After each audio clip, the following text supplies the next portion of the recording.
பகுதி செய்திகள் உடனுக்குடன் உள்ளங்கையில் temple city news.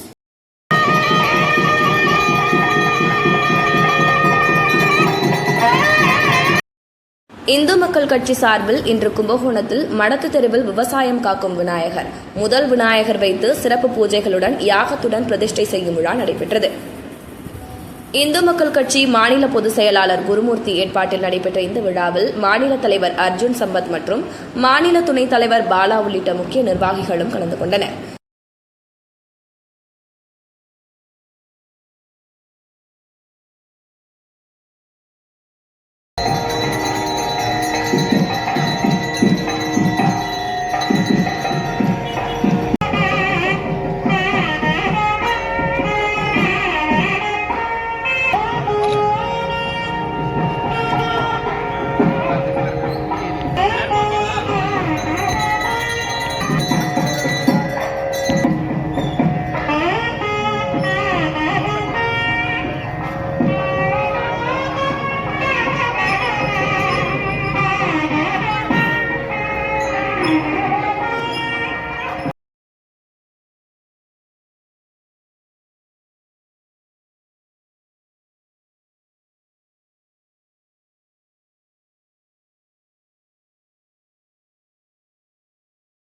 Kumbakonam பாலக்கரையில் 2 Vinayagar பிரதிஷ்டை செய்யும் நிகழ்ச்சி இந்து மக்கள் கட்சி மாநில துணைத் தலைவர் பாலா ஏற்பாட்டில் நடைபெற்றது.